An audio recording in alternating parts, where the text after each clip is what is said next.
నమస్తే, నేను మీ Gopi. Welcome back to our channel. ఈరోజు మనతో వచ్చరికి సినీ నిర్మాత నటికుమార్ గారు ఉన్నారు. సార్ నమస్తే. సార్ నమస్తే. సార్, కూటమి గవర్నమెంట్ ఏర్పడి కేవలం ఒక 10 రోజులు మాత్రమే అవుతుంది. ఇంతలోనే ఇరు పార్టీలు మధ్య ఏదో ఒక గొడవలు వస్తున్నాయి. పవన్ కళ్యాణ్ గారికి అదేవిధంగా కూటమికి ఎవరైతే చంద్రబాబుకి వాళ్ళిద్దరి మధ్య గొడవలు అప్పుడే మొదలవుతుందని కొన్ని వార్తలు అయితే సోషల్ మీడియాలో బాగా వైరల్ అవుతుంది. దానికి మీరు ఏం చెప్తారు?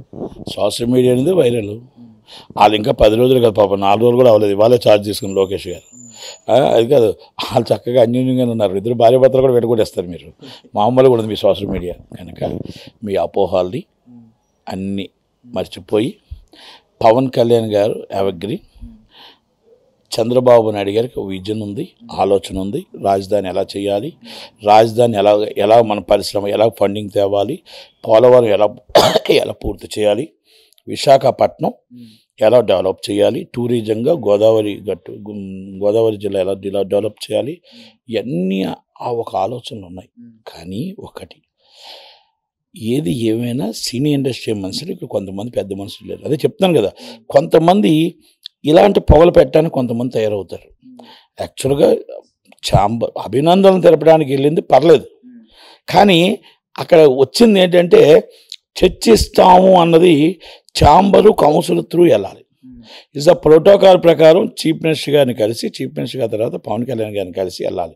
అది ఎవరిని తీసుకెళ్ళాలి? ఇండస్ట్రీ పెద్ద చిరంజీవి గారిని తీసుకొని, బాలయ్య బాబుని తీసుకొని వెళ్ళాలి.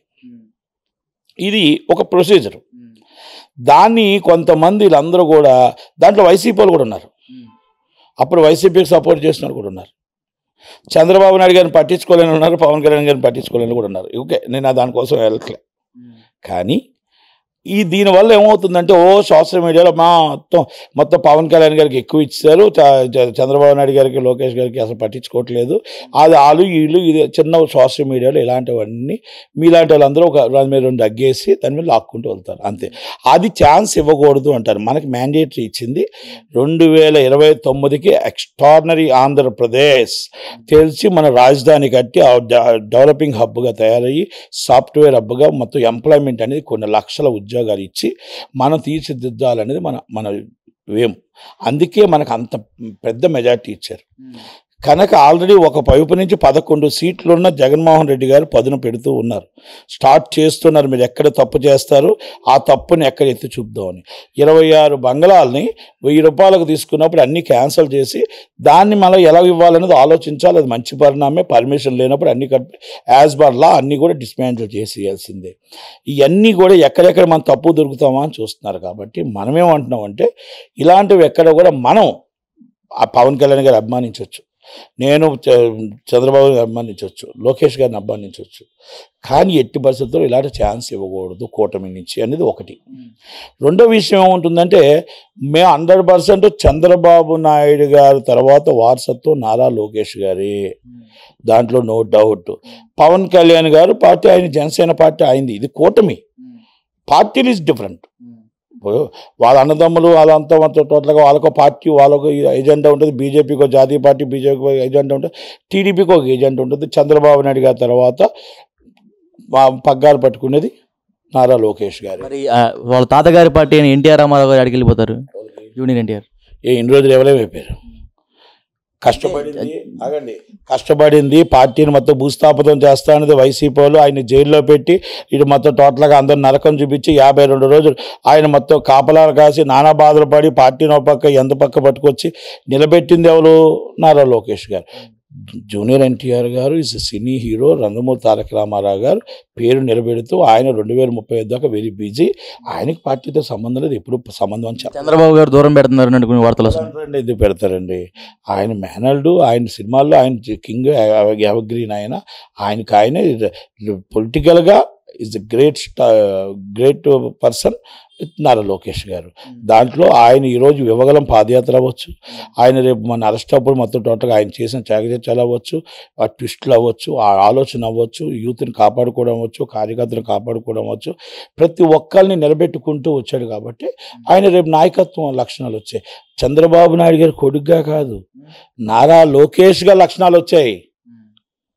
చంద్రబాబు నాయుడు గారు కొడుకు మాత్రమే, కానీ పగ్గాలు తీసుకోవడానికి, పార్టీ నడిపించడానికి, ఈ పార్టీ గవర్నమెంట్లో 1 ఆఫ్ ది గవర్నమెంట్ రావటానికి కీలక భూమికం ఆయన పోషించాడు. ఇన్ని సంవత్సరాల దాకా జనాల్లో తిరిగి పాదయాత్రలు చేసినా సరే ఇంకా ఆయనకి తెలుగు స్పష్టంగా మాట్లాడలేపారు. మొన్న ప్రమాణ స్వీకారం రోజు కూడా ఆయన పేరు ప్రమాణ స్వీకారం చేయడానికి కూడా చేత కాలేదు. అలాంటి వ్యక్తికి ఇంకెలా పరిపాలిస్తారంటున్నారు? నువ్వే ఇప్పుడు చెప్పలేకపోయావు కరెక్ట్గా. కొన్ని మంచి అదంటే సంతోషంతో తట్టుకోలేక కొంచెం ఆలోచనతో కొంచెం తడబడులు వస్తాయి. పెద్దోళ్ళకే వస్తాయి తడబడులు. దానికి పెద్దగా అన్నీ చూసి బొతద్దల్లో చూడకూడదు. అన్ని బొతద్దల్లో చూడకూడదు. నారా లోకేష్ గారు చేసిన వర్త్ ఏంటి? నారా లోకేష్ గారు కార్యకర్తను ఎలా కాపాడుకుంటాడు? నారా లోకేష్ గారు ఈ అరాచక పాలనలో ఎంతమంది కార్యకర్తను అరెస్ట్ చేసి ఎలా కాపాడుకున్నాడు? నారా లోకేష్ గారు ఏ విధంగా యువగలం పాదయాత్ర నడిపించాడు? నారా లోకేష్ గారు తండ్రిని ఏ విధంగా లీగల్గా కాపాడుకున్నాడు?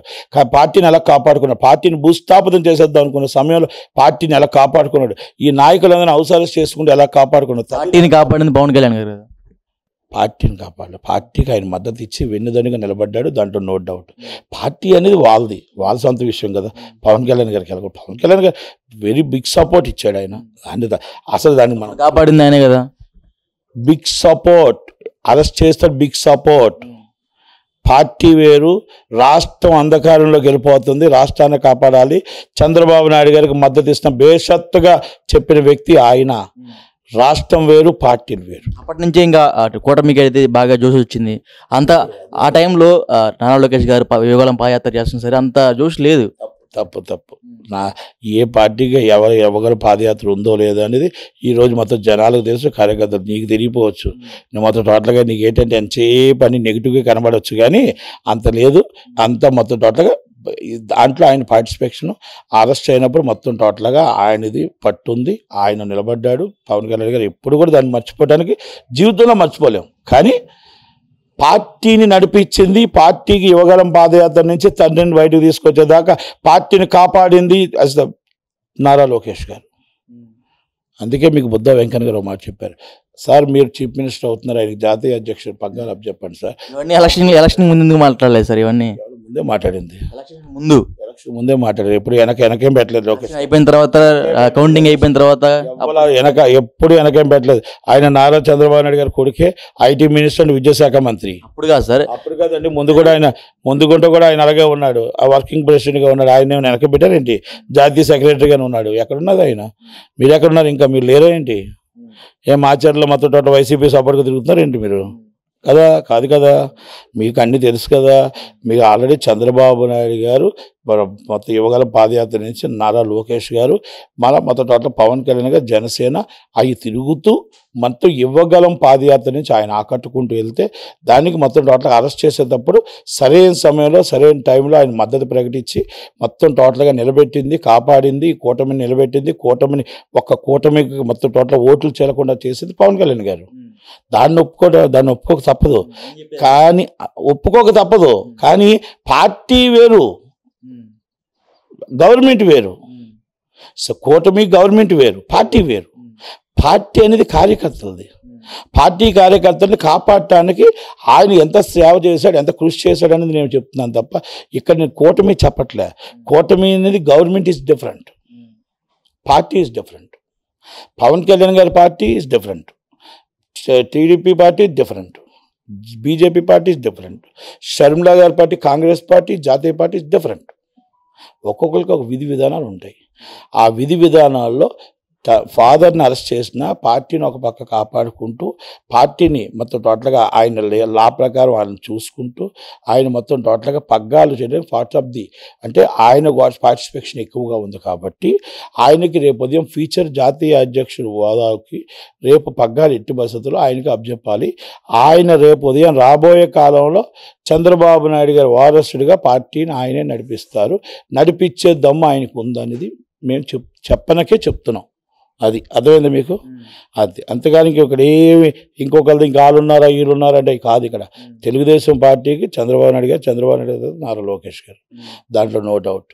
ఇక దాన్ని మనం అది నేనేమంటున్నాం అంటే ఇది 10 కాలాల పాటు యువకుడు లోకేష్ గారు కనుక మనం ఎంత గట్టిగా మనం కరెక్ట్గా కరెక్ట్ చేసుకోగలిగితే 2029 అనేది అప్పుడు కూటమిలో ఎవరు కూటమి ఉంటుందా, ఎవరు సపరేట్ ఉంటారా, ఎవరు డిఫరెంట్ ఉంటారా అనేది ఆ రోజు విషయాలు ఆ రోజు మాట్లాడుకుంటారు.